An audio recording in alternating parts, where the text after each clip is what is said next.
everyone. Come on in because mafs is back. Mavs season 17, episode 1.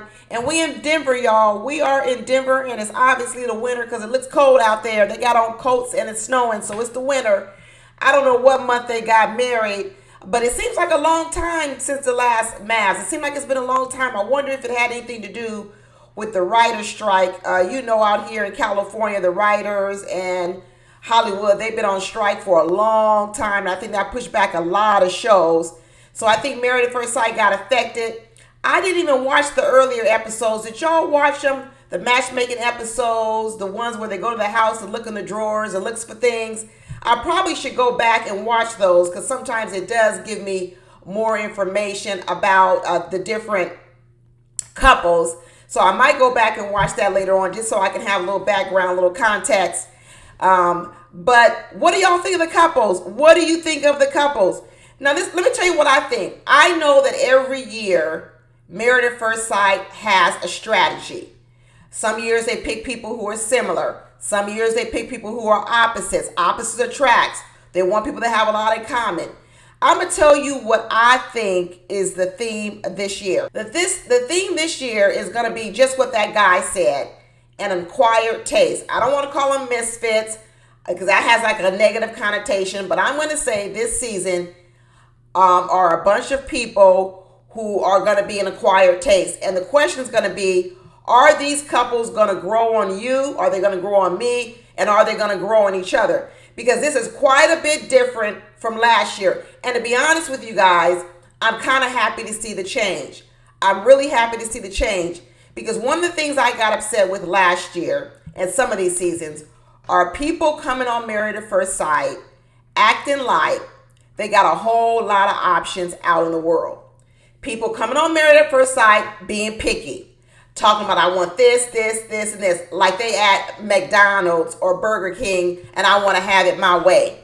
There were people coming on Married at First Sight basically trying to use Married at First Sight to give them exactly what they wanted.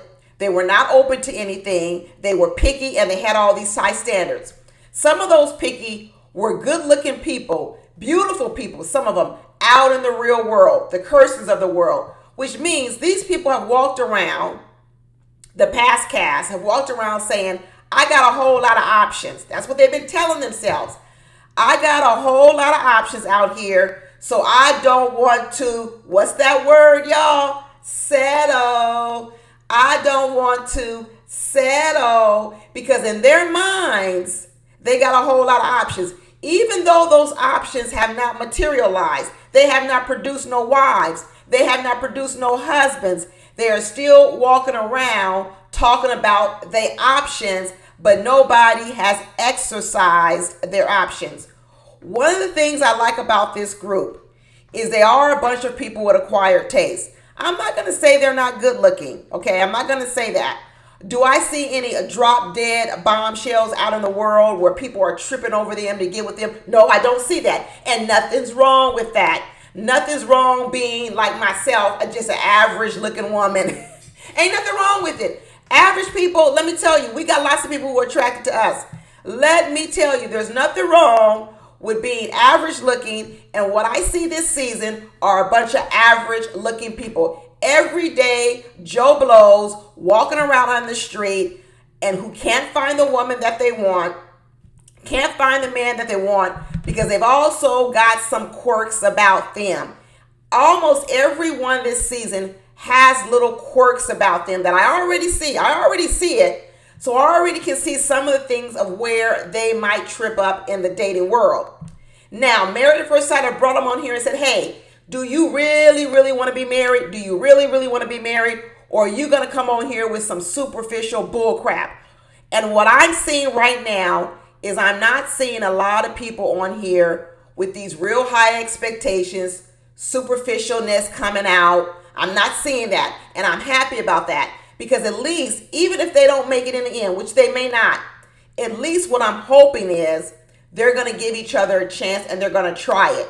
Now, we already know that one couple broke up before they even got married. What was his name? Was Michael's bride. We don't even know her name. They said, we're not going to give her no camera time. We're not going to mention her name. We're not going to do nothing. She's not going to get nothing out of this deal because she quit before she even knew the man's name. I watched the after party and I thought maybe she said she can't go through with it because she didn't like the way he looked. But according to Keisha Knight Pulliam, she on after party, she said that the lady didn't want to do it even prior to this wedding day. So I don't know. We'll see. I'm quite sure if you walk down the aisle and you see a man with a crown on his head and holding a what is that called? It's not called a cane. I don't know. Is it a wand? Is it a wand? Is he supposed to be some type of wizard? I don't know what it is. That would scare me too. So I'm okay, Keisha Knight Pulliam. If you say she really didn't want to do it before the wedding, I'm not for sure she didn't want to do it even once she saw him, because he, like he said about himself, he is an acquired taste. And lo and behold, at the bachelor party, he was kind of one of the most wild ones there. Who knows? He might have been a lot of fun. Once again, I think it's a bunch of people where you can't judge a book by the cover. That might be what I should call this video. Don't judge a book by the cover, because I think a lot of these people are going to be an acquired taste. Now, the couple that got married this episode was Emily and Brennan. Is that his name? Brennan. They're both around the same age. Emily's 29, Brennan's 28. They're both in the tech field. They're both, I think Emily's a sales consultant in the tech field, and Brennan is a software analyst or something, consultant. So they're familiar with the tech world. So I can see those sort of things in common. Of course, the walking red flag for Emily is that she ain't never dated anyone. Never even had a boyfriend. She basically said every date she went on, the guy ghosted her within 3 days.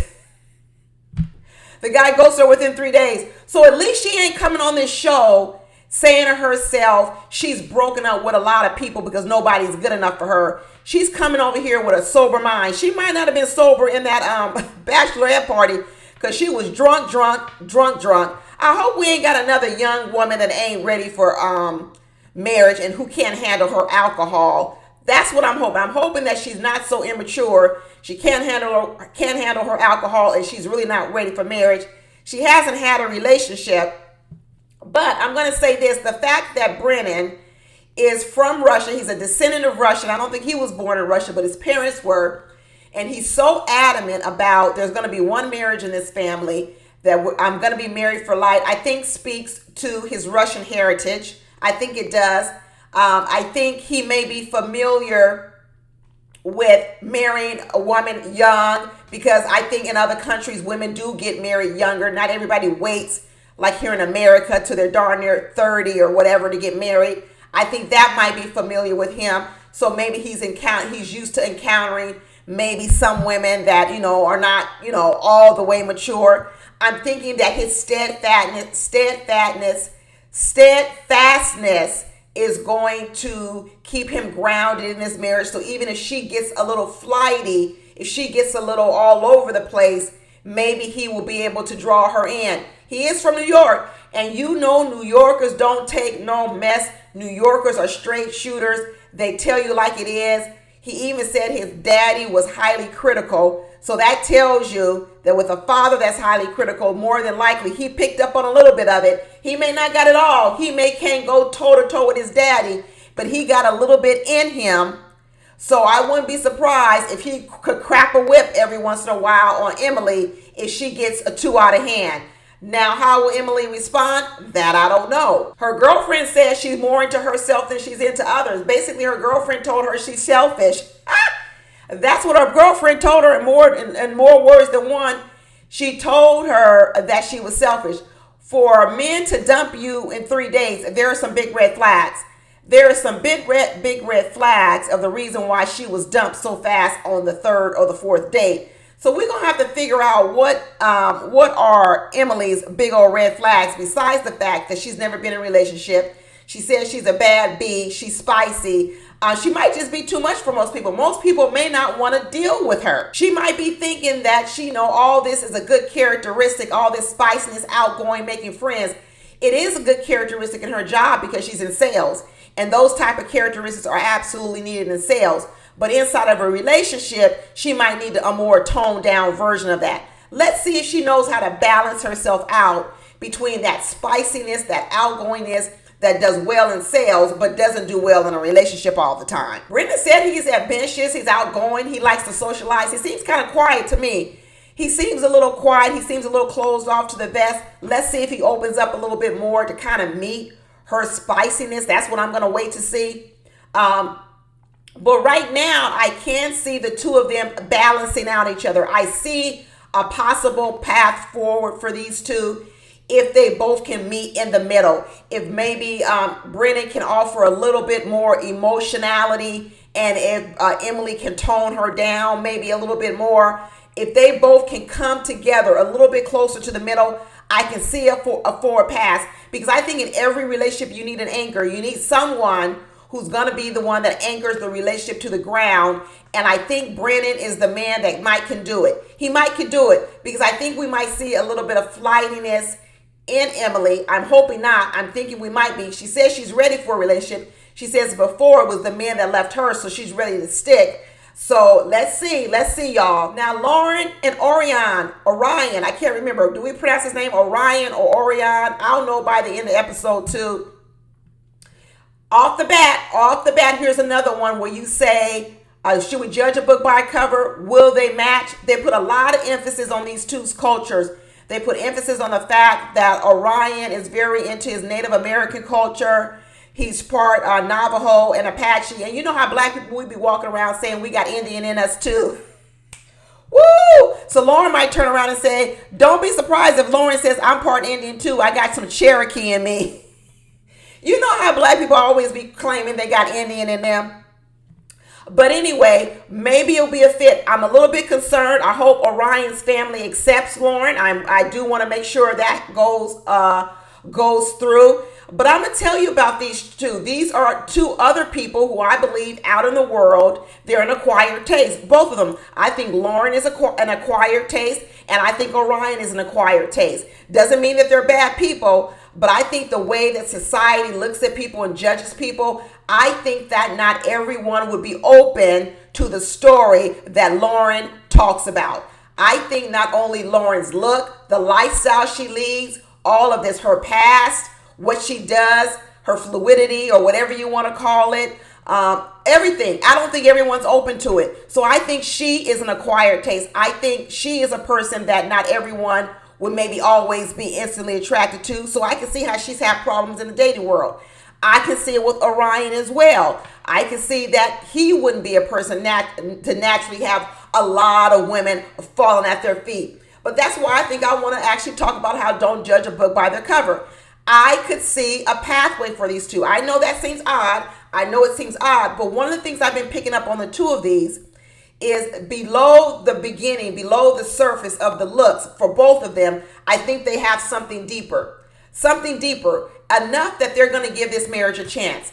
Enough that they're going to spend some time learning about each other, because I think they both have an inquisitive mind.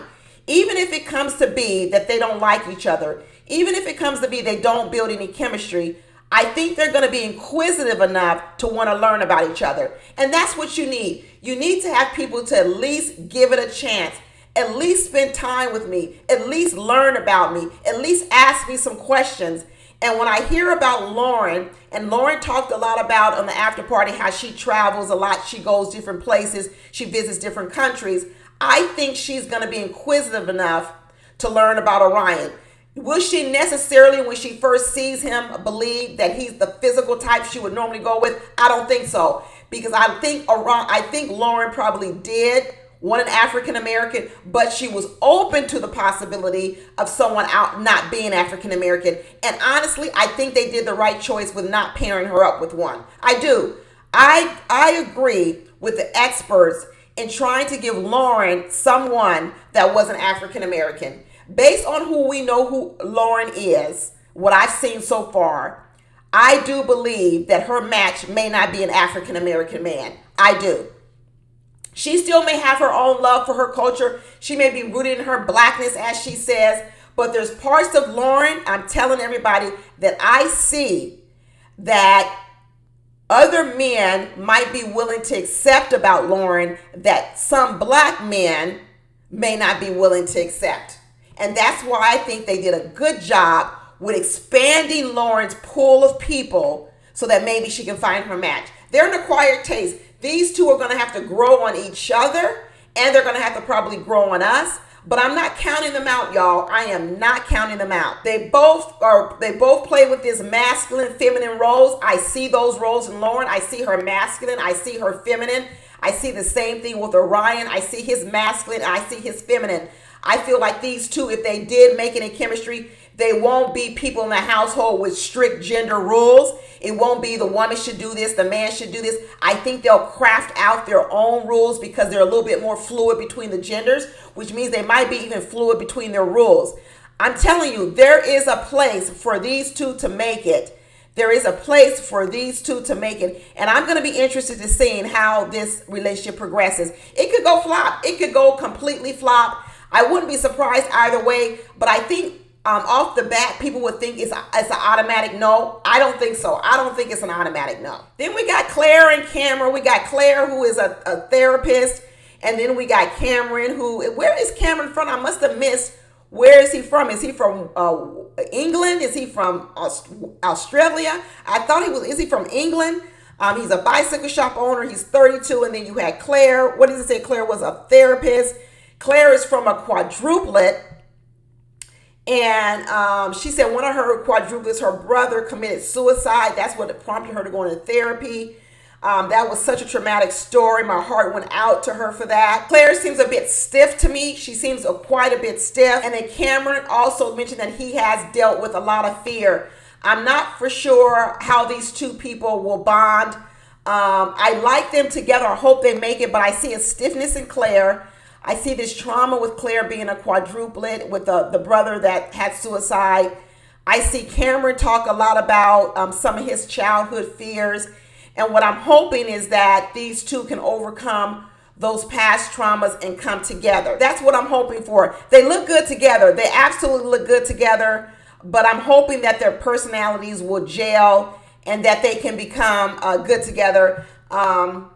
The mom spoke highly of Claire, talked about how she's a beautiful woman. She's a beautiful soul. Maybe she's a sweet and tender-hearted woman. That's what her mother was alluding to. But I didn't quite see all of that coming through yet on the screen. I hope that shows up, because if it shows up, I think that will be a good match for Cameron. I hope Cameron is financially stable. He's a bicycle shop owner. He's an entrepreneur. And I'm telling you, those are often hard things to deal with in marriage. And I hope the therapist in Claire, we'll see how her viewpoints are on money. I'm not going to say Cameron doesn't have any money, but entrepreneurs have dips and dives. Their money isn't steady. And oftentimes women who like steadiness, they don't pair it well with entrepreneurs. So here we have a bicycle shop owner, which is Cameron. So I hope Cameron makes a good living. I hope his money is steady. I hope he's stable, because if he's not, that might cause a problem for Claire. I think that might cause a problem for her, but we shall see. Then lastly, we got Austin and we got Becca. And I'm going to tell you this right here. This is giving me a little pause. I'm not for sure.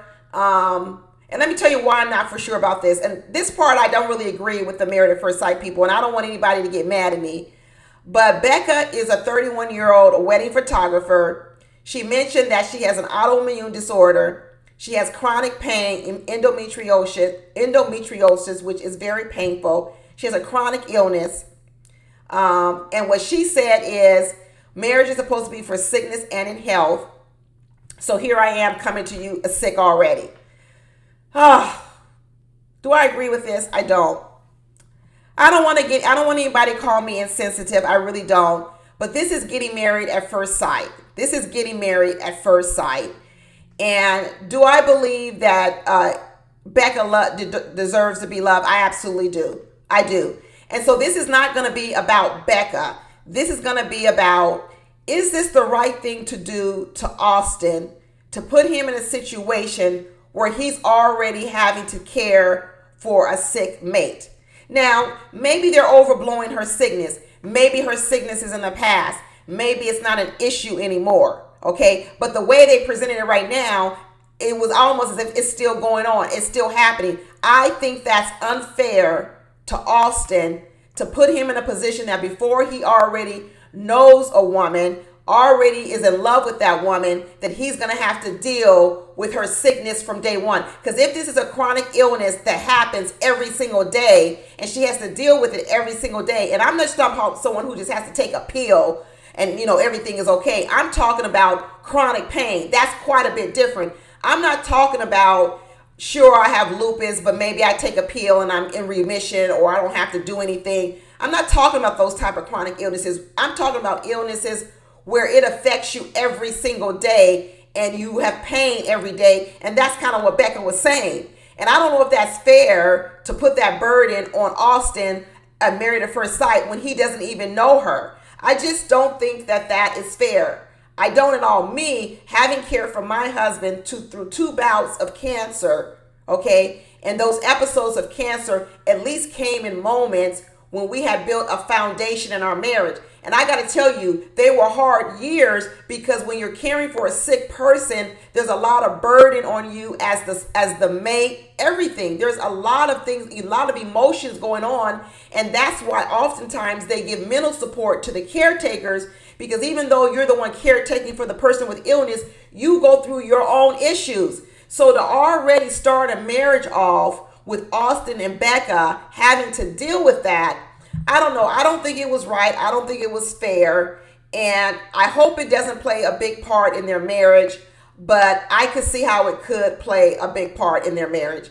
Because what could happen is Becca could think that Austin is insensitive, that he doesn't care, that he's not going to be there for her when she's sick. But in a lot of ways, that's a lot of expectations when I first just met you. We'll see what Austin stands up to be. Maybe he's the man for the job. Maybe he's okay with it. Like I said, we don't know. I don't want to judge a book by its cover. And like I said, also, these are couples I think that are going to have to grow on us. But I'm just pointing out to you my first impression and what I see as an area that might be a problem. But anyway, I hope y'all stick with me through the season. If you've never watched with me Married at First Sight and you've moved over here from Ready to Love or Love is Blind, stick with me, y'all. Stick with me, y'all, through the season. And let's talk about it down in the chat. What do you think about these couples? Anyway, that's it. Talk to you later. Bye.